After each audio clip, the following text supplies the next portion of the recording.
Last time we turned to the question of what the metaphysical key to personal identity might be. What makes it be the case that one person, some person that exists in the future, is the same person as me? The first approach to this that we considered was the soul theory of personal identity. The key to being the same person is having the same soul. Same soul, same person, different soul, different person.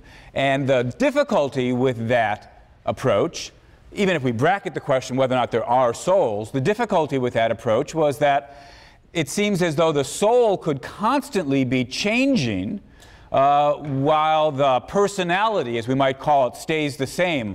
I have the same beliefs, memories, desires, goals, preferences, and so forth, but the soul underneath it all keeps being swapped every 5 minutes. If the soul theory of personal identity were right, that would not be me. I would be, every 5 minutes that person would die, and we'd have a new person despite having the same personality. Most of us find that a rather difficult thing to believe, that the person could be constantly changing in this way without having any way at all to tell. And if we're not willing to accept that implication, it seems as though we need to reject the soul theory of personal identity. Now, I use this cumbersome phrase because, of course, I'm not here talking about rejecting the existence of souls. What I'm considering right now is the question whether sameness of soul is the key to being the same person. And this is there's a logical distinction here that's worth drawing. Even if you believe in souls, you don't have to say that having the very same soul is the key to being the very same person. And trivially, of course, if you don't believe in souls, if you don't believe that souls exist, then you certainly can't appeal to the existence of souls, the continuity of soul, the sameness of soul as the key to personal identity. But we might then ask, well, what's the alternative? Now, the natural alternative is to say the key to being the same person is not the sameness of the soul, whether or not it exists, but rather having the very same body. And again, although I'm not going to go on and on about this point, it's worth noticing that even if you do believe that souls exist, nothing stops you from accepting the body theory of personal identity. Nothing rules out the possibility that having the very same body is the key to being the very same person over time. Even if you believe in souls, you can accept the body theory. And it certainly looks as though if you don't believe in souls, you have to accept the body theory of personal identity. Now, as it turns out, that appearance is deceptive. There are still other alternatives open to the physicalist, but let's come to that other alternative later. Let's take a few minutes and consider the nature of the body theory of personal identity. Oh, on this theory, of course, the secret to being the same person is having the same body. So when we ask, well, you remember last lecture I was talking about how there'd be somebody here lecturing to you philosophy on Tuesday. Well, here somebody is. Is that the same person?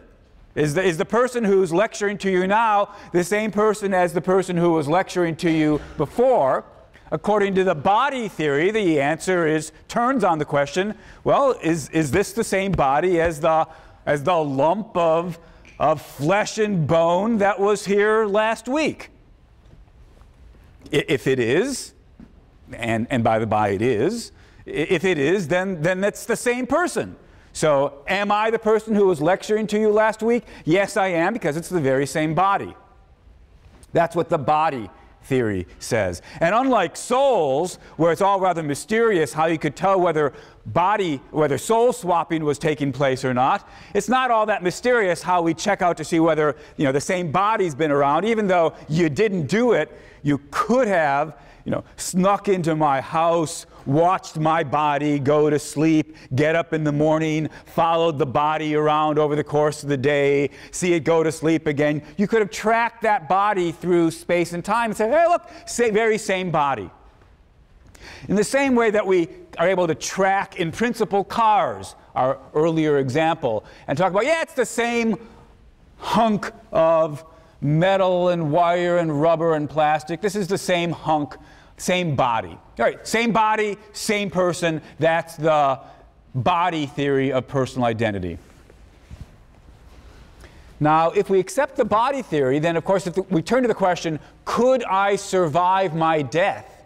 Could I survive the death of my body?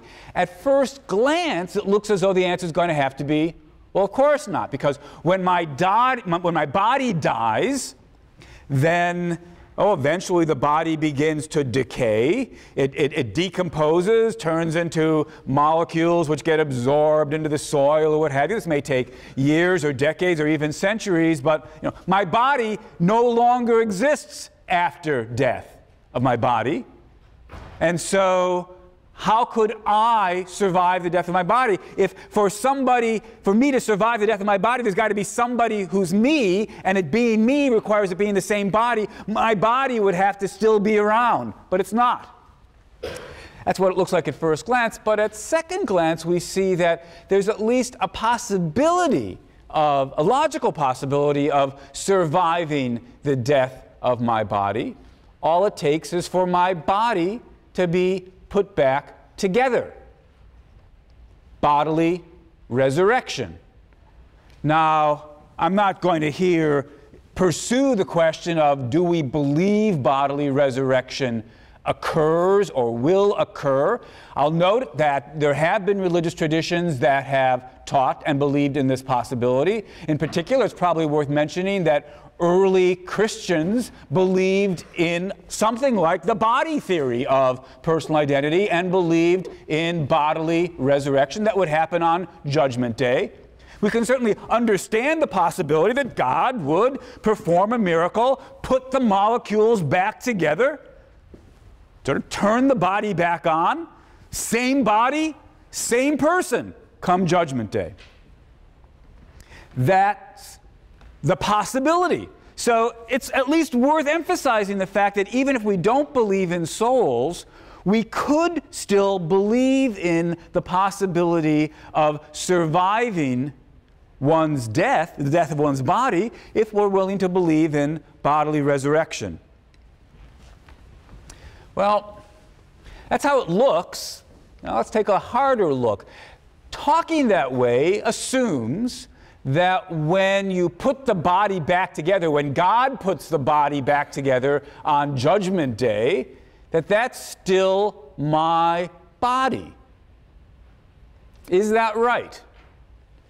I'm inclined to think it is right. If God gathers up all the various molecules that had composed my body, reassembles them in the right order, putting, this calcium molecule next to that hydrogen molecule and so forth and so on, reassembles them in the right way. Obviously, if what he makes out of my body's molecules is a Cadillac, then that's not my body. But if he puts them together in the right way, that seems like it should be my body. So here's an analogy to give you a sense of what's going on. Suppose I take my watch to the jeweler because it stopped working. And in order to clean it and fix it, repair it, what the jeweler does is he takes it apart and he takes the rust off of the gears, if there are still gears in watches. Imagine it's an old stopwatch. And he cleans all the pieces and buffs them and polishes them and then reassembles the whole thing. And a week later I come back and ask, where's my watch? And he hands it to me. Well, all well and good. Now imagine some metaphysician saying, wait a minute, Buster, not so quick. That's not my watch. Admittedly, it's composed of all the very same pieces that made up my watch. Admittedly, all these pieces are in the very same order as my watch, but still, that's not my watch. On the contrary, it seems to me the right thing to say about that example is, no, that is my watch. My watch was disassembled for a period of time. Perhaps we should say my watch didn't exist during that period of time, but it got put back together. Now that's my watch. If that's the right thing to say about the watch, and it does seem to me to be the right thing to say about the watch, then God could presumably do the same thing on Judgment Day. He could take our molecules, which have been scattered, put them back together, and say, that's your body. And if the body theory of personal identity is right, well, that would be me. So it seems to me.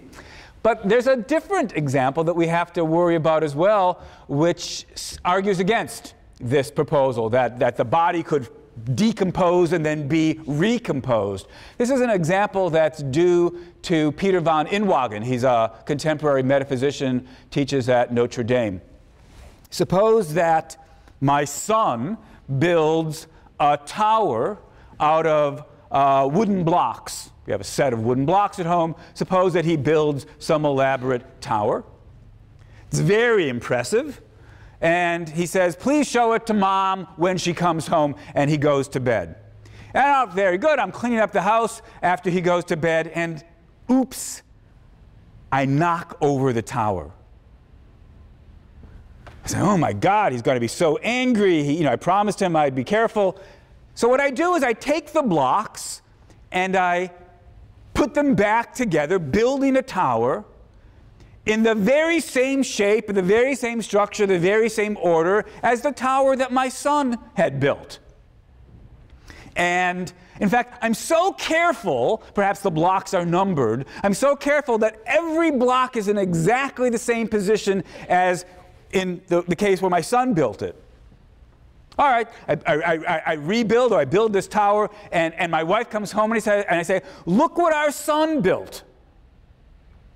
This is the tower that our son built.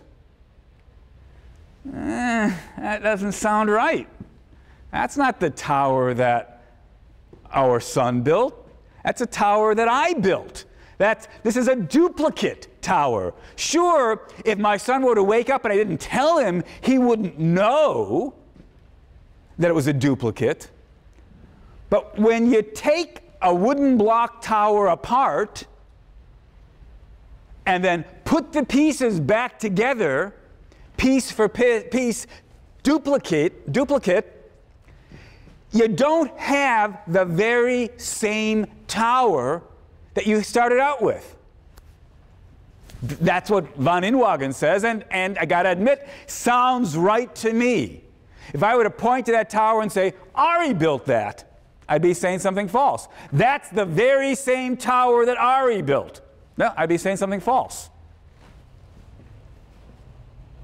So von Inwagen concludes, if you have an object and you take it apart and then put it all back together again, you don't have the very same object that you started out with. So even if Judgment Day were to come and God were to reassemble the molecules and resurrect the body, it's not the very same body that you started out with. And if having the very same body is the key to personal identity, it's not the same person. Come Judgment Day, we've got a duplicate of me, but we don't have me. That's what von Inwagen would say if that's the way bodily resurrection would work.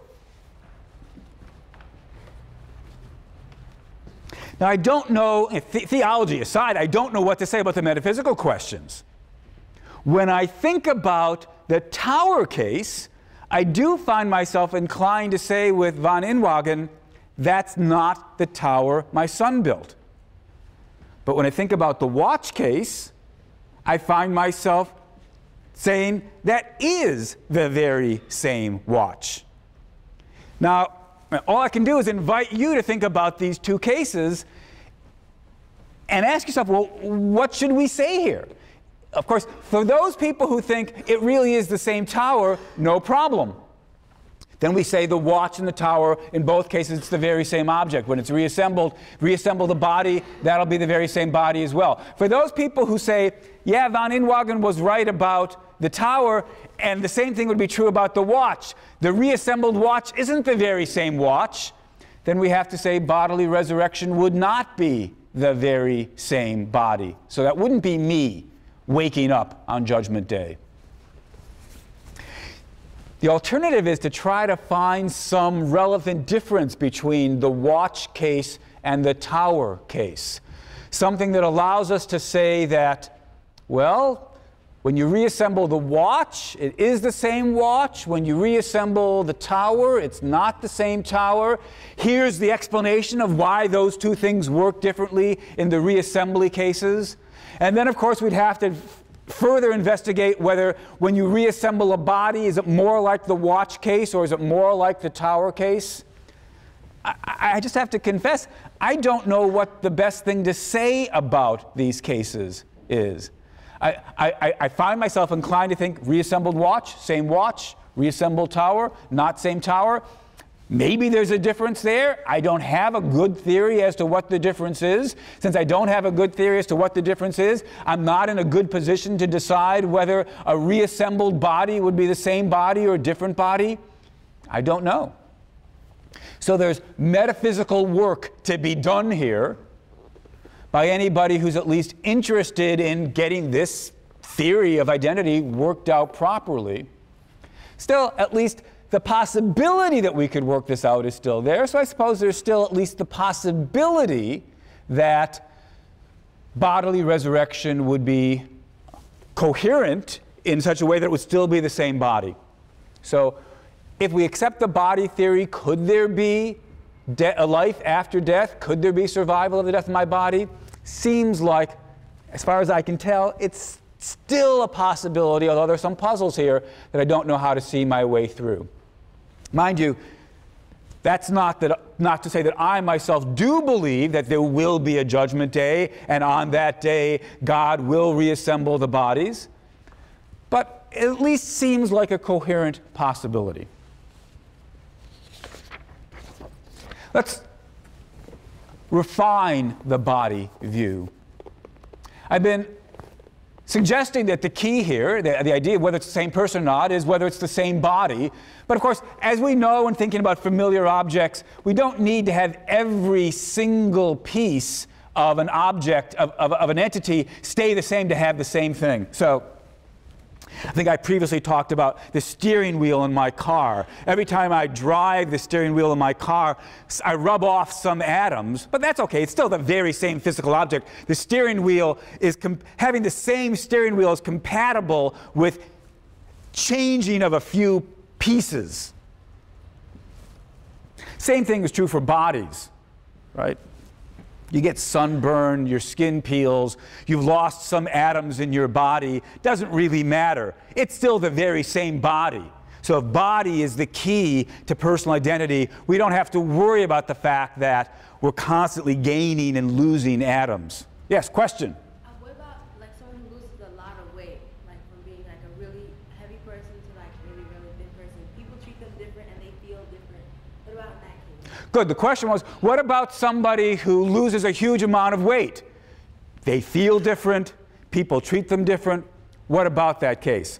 Well, I think if we're doing metaphysics as opposed to sort of psychology, psychologically we understand why losing weight might make a real difference to how you feel about yourself.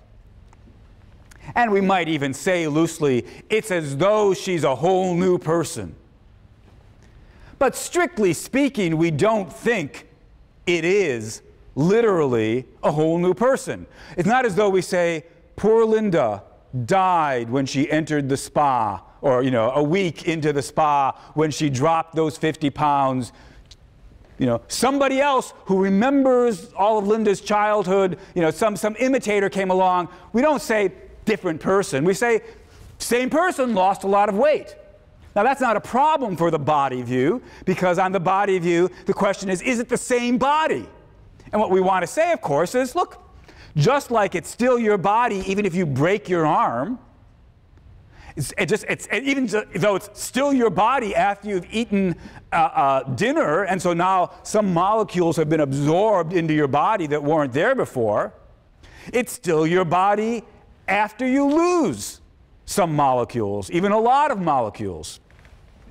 There can be changes in your body that are compatible with it still being the same body.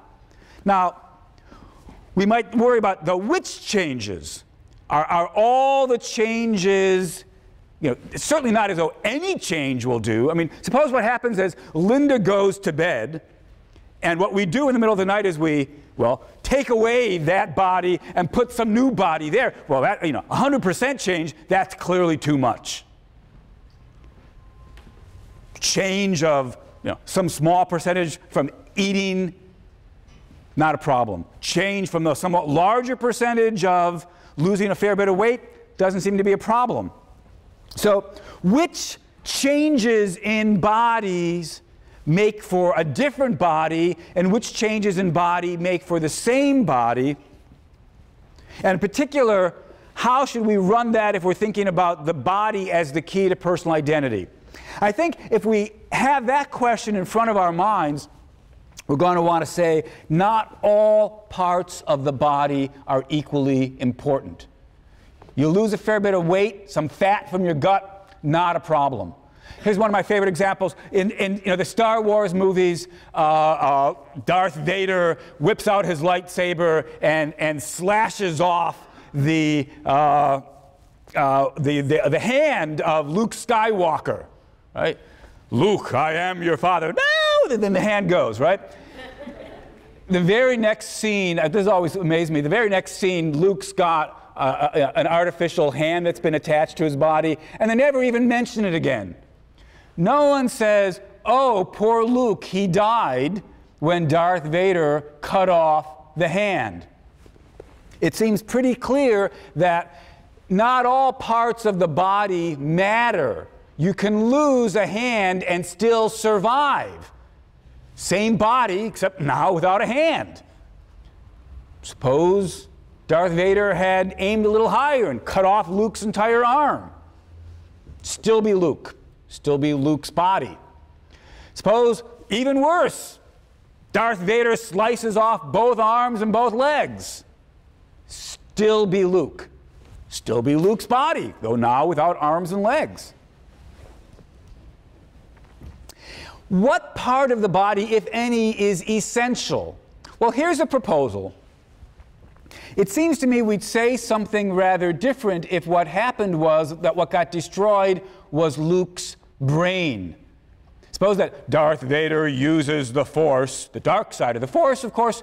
Darth Vader uses the dark side of the Force to destroy, to turn into pea soup, Luke Skywalker's brain. Now I think we might want to say, well, look, no more Luke. And if what happens is they drag out some replacement brain, still not Luke.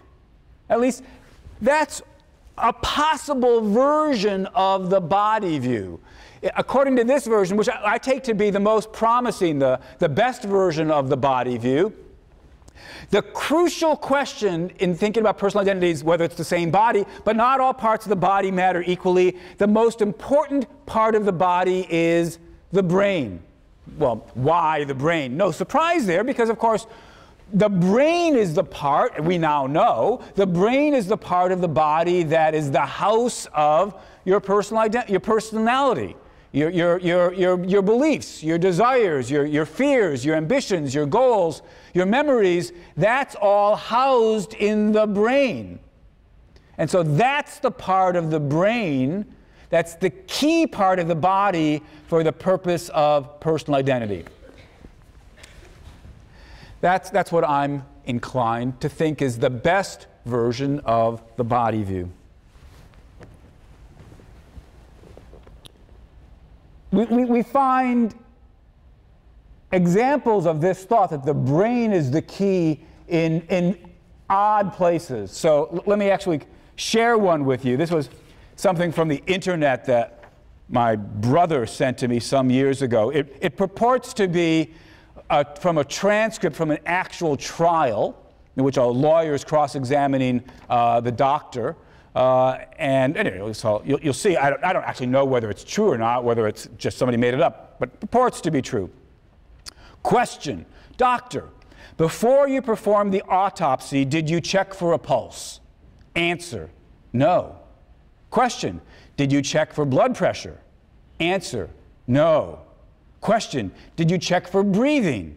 Answer: no. Question: so then it is possible that the patient was alive when you began the autopsy? Answer: no. Question: how can you be so sure, doctor? Answer: because his brain was sitting on my desk in a jar. Question: but could the patient have still been alive nevertheless? Answer: it is possible that he could have been alive and practicing law somewhere. Now, the point, the reason this is funny, other than, of course, the obvious moral, which is that lawyers are morons, is that, of course, I mean, why is it so clear the lawyer's got to be a moron? Because, of course, we think, look, lose a hand, the guy could still be alive. Lose an arm, lose a leg, lose the brain, he's not alive. So, again, it's hardly kind of philosophical proof, but it shows that we're drawn to the thought that the key part of the body is the brain. Now, think about what the implication of holding that view. Suppose we adopt that version of the body view. If I get a liver transplant, so here I am, and we take out my liver and we put Jones's liver inside, I've gotten a liver transplant. It's still me. Suppose we rip out my heart and put Jones's heart in here. I've gotten a heart transplant. It's still me. Suppose we rip out my lungs and put in Jones's lungs. I've gotten a lung transplant. It's still me. Suppose we rip out my brain, put in Jones's brain. Have I gotten a brain transplant? No. What's happened is that Jones has gotten a body transplant, or as we might put it, a torso transplant. If we accept this version of the body theory, we say the crucial part of the body for personal identity is not sameness of torso. The crucial part of the body is sameness of brain. Just like follow the soul was the answer if we believed in the soul theory of personal identity, if we believe in the brain version of the body theory of personal identity, same person or not, follow the brain. Same brain, same person. Different brain, different person. As I've now been saying several times, I think that's the best version of the body view, although not all body theorists believe that.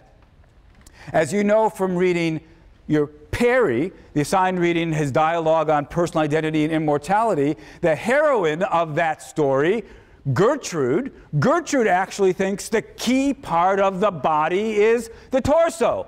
Follow the torso, follow the person. That's what she thinks. I'm inclined to say no. In those moods when I accept the body theory, I'm inclined to think no, follow the brain. Gertrude would presumably say, you get a brain transplant, you got a brain transplant, because it's the same torso. I want to say, as a fan of the brain theory, you get a brain transplant, what's really happened is somebody else has gotten a torso transplant. Follow the brain. How much of the brain? Do we need all of the brain?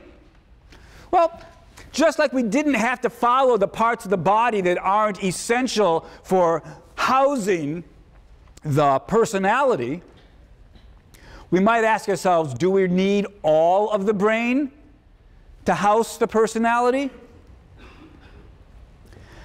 Research suggests that there's a fair bit of redundancy in the brain. You can lose portions of the brain and still have a perfectly functioning, P-functioning person. Some of you may know that there have been experiments in which, for one reason or the other, the two halves of the brain have been separated. And you often end up there with sort of, well, something closer to two persons being housed within one skull, because they can often still communicate in various ways. We don't quite get that. I gather the best research suggests we don't really have complete redundancy with hemispheres, but suppose that we did. Let's be science fiction-y. Suppose that as a kind of backup security, what evolution has done is produced so much redundancy in the brain that either half of the brain would suffice. All right, so think about our brain transplant example.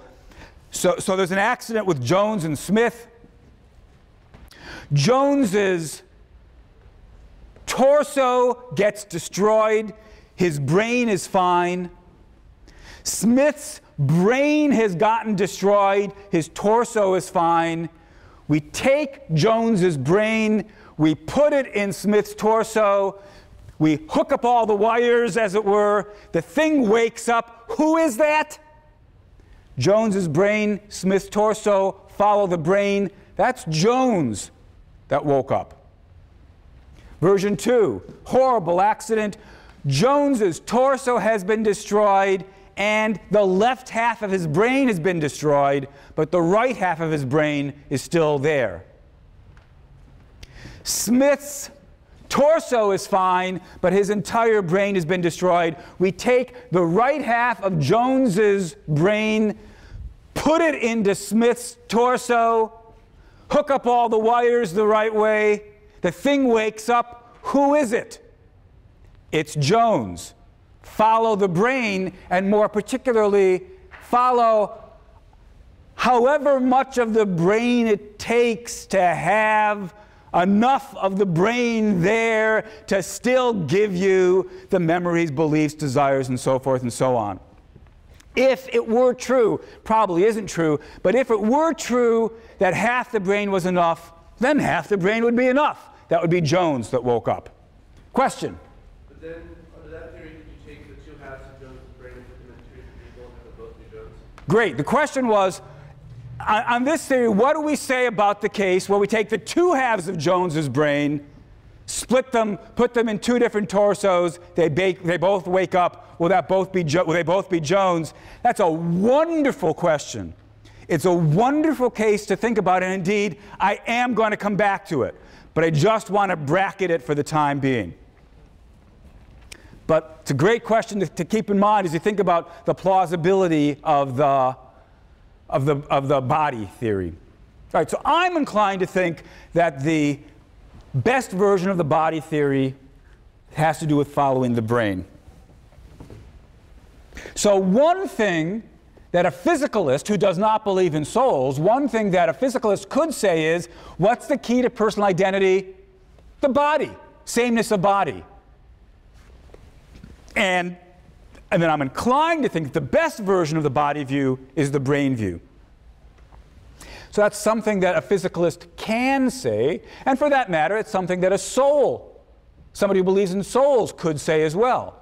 Even though there are souls, that may not be the key to personal identity. Maybe sameness of body is the key to personal identity. That's something that a physicalist or dualist can say, but, and this is not to make good on a promissory note I offered earlier, it's not the only view available to physicalists, or for that matter, dualists. Even if there are no souls, we don't have to say that the key to personal identity is the sameness of the body. We could instead say the key to personal identity is the sameness of the personality. After all, go back to the Lockean worries about the soul theory of personal identity.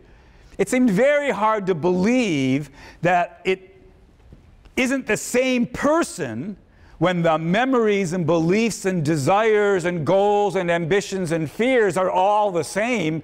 Even if the soul is constantly changing, it seems as though we wanted to say same person. Why? Roughly speaking, because it's the same personality.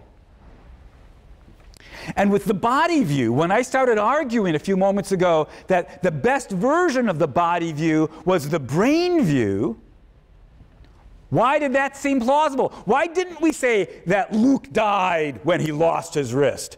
Because the brain, after all, was the part of the body that houses the personality. Enough of the brain was good enough, I said. What counts as good enough? Enough to keep the personality. Well, if what we think is really important here is the personality, why don't we just say the key to personal identity is the personality? Let's just say it's me, provided that there's somebody who's got the same set of beliefs, desires, goals, memories, ambitions, fears. To coin a word, the same personality. So the secret to personal identity on this new proposal isn't sameness of body, it's sameness of personality.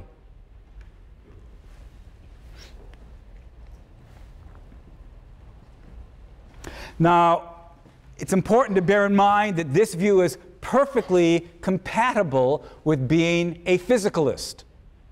After all, we're not saying that in order to have personalities, you need to have something non-physical. As physicalists, we can still say that the basis of personality is that there are bodies that are functioning in certain ways. But for all that, the key to the same person could have to do with the personality rather than the sameness of bodies. Of course, normally the way you get the same personality is by having the same body. Still, if we ask, what's doing the metaphysical work here? What's the key to being the same person? We can say sameness of body gave us the same personality, but it was sameness of personality that made it be the very same person. Could there be some way to get sameness of personality while not having sameness of body? Maybe. I mean, suppose that we had some disease. The doctor tells me the horrible news that I'm going to have some disease that's going to eventually turn my brain into pea soup. But luckily, just before it does it, they can take all of my personality and put it into an artificial replacement brain. So there'll be this, just like you can have artificial hearts, artificial livers, you can have artificial brains, which will get imprinted with the same personality. Same memories, same beliefs, same desires, same fears, same goals. We obviously can't do that. This is a science fiction story. But at least it allows you to see how the body and the personality could come apart.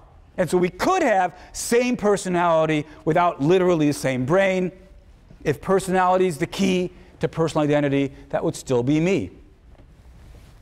Hold off again for a few minutes at least on the question, so what should we believe here? The body view, the personality view. Let's try to refine the personality theory. So again, the point I was just emphasizing was, even if we accept the personality theory, this doesn't threaten our being physicalists. We can still say, the reason that we've got the same personality in the normal cases, there's some physical explanation of where what houses the personality, but for all that, the key to personal identity is same personality.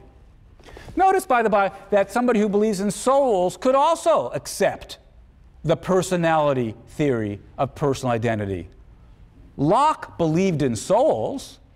He just didn't think they were the key to personal identity.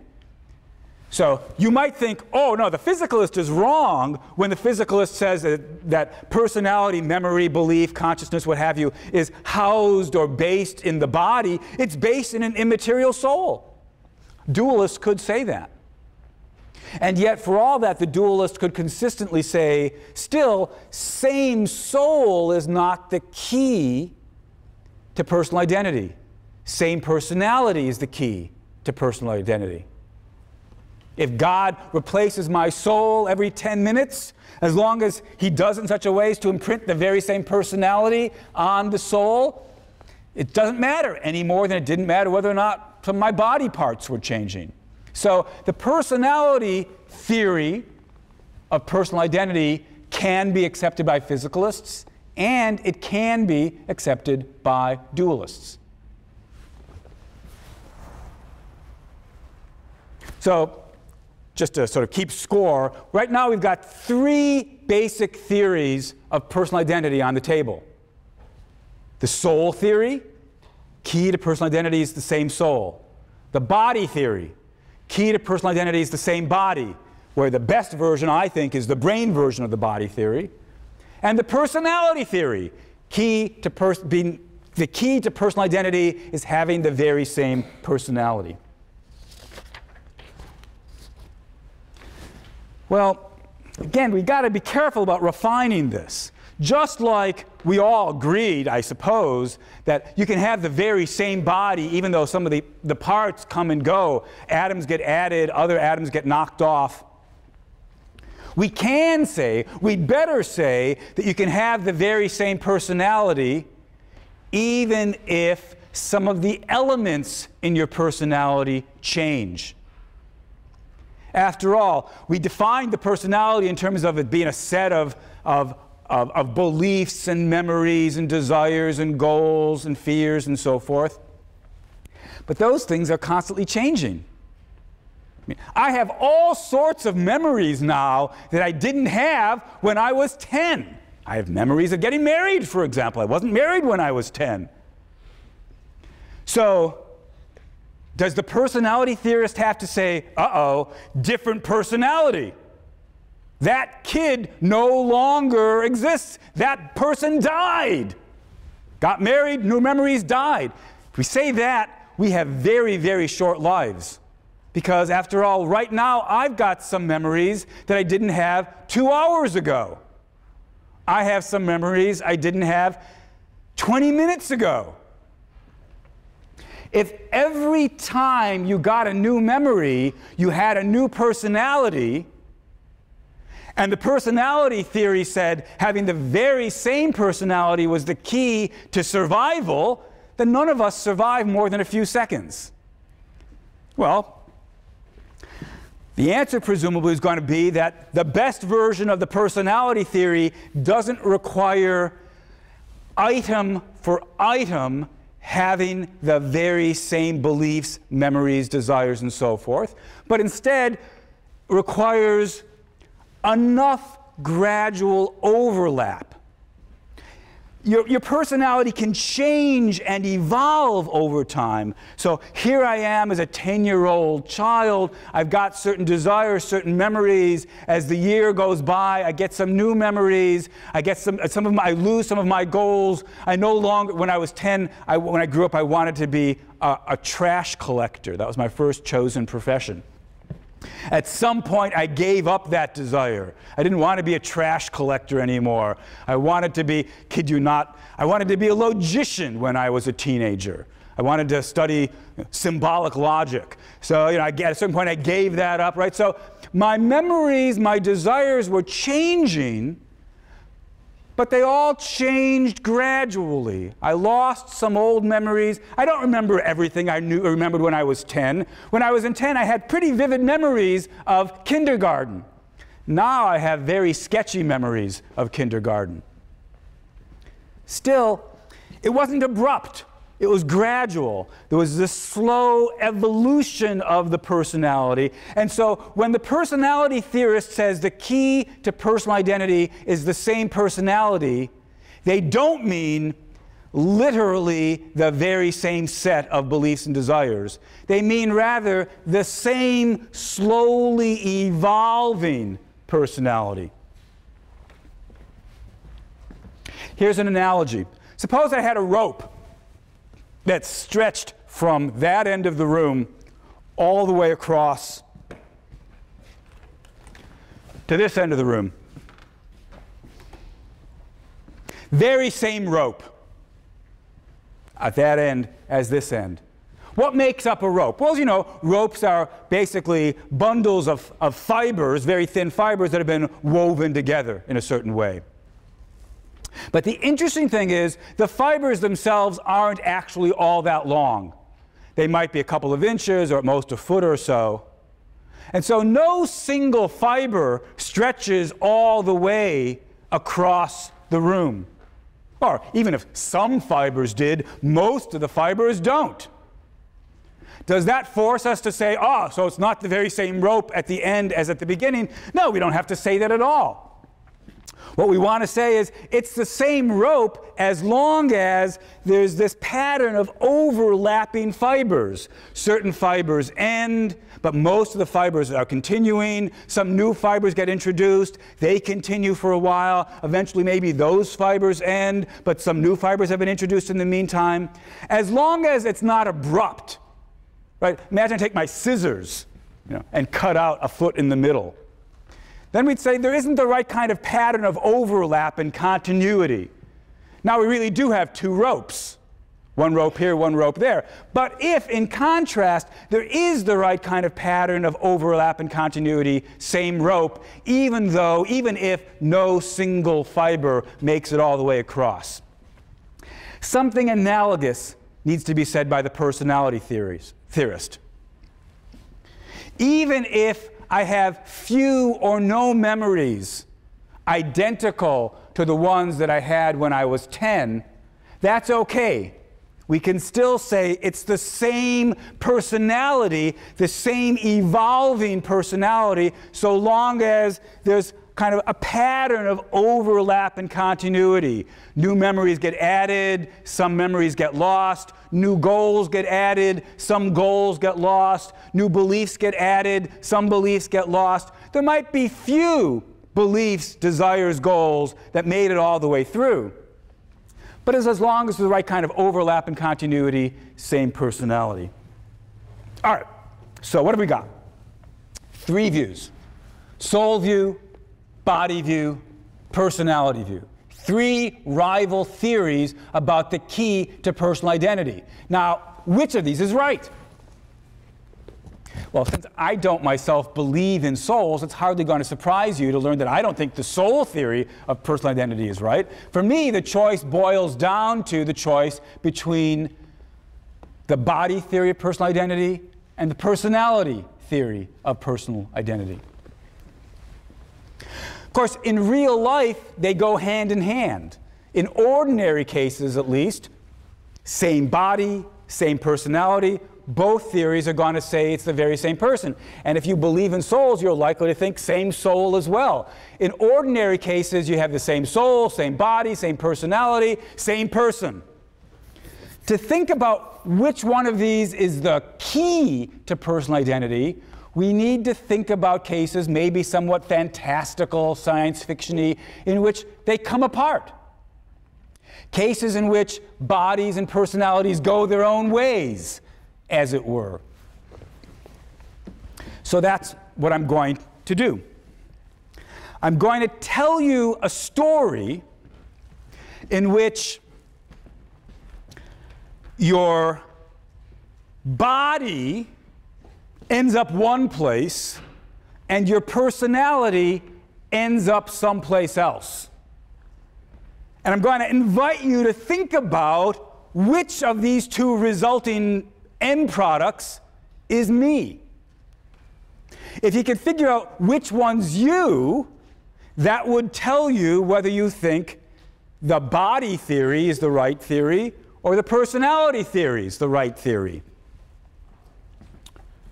Now, what's going to be our guide? I'm going to, rather gruesomely, not in real life, science fiction story, I'm going to torture one of the 2 end products. I'm going to ask you, which one do you want to be tortured? Or to put the point more properly, which one do you want to not be tortured? Because I'm going to assume, I'm going to take it, that it's important to you that you not be tortured.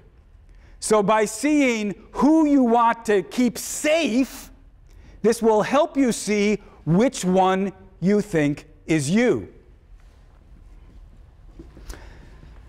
Of course, I've got to be sure that you're thinking about this in the right way. Like, some of you are probably good, moral individuals, and you don't want anybody to be tortured. I say, oh, I'm about to torture Linda over there. You say, no, don't torture Linda. Still, if I were to say to you, I'm about to torture you, you'd say, no, no, don't torture me. And there'd be some extra little something when you said that, right? So I want to invite you to keep that extra little something in mind. When we tell the stories, which we won't get till next time, when we tell the stories next time, and I say, okay, who do you want to be tortured, this person or that person? The question is, from that special egoistic perspective that we're all familiar with, which is the one you really care about? That's going to be our guide to deciding what's the key to personal identity. But to hear the stories, got to come back next lecture.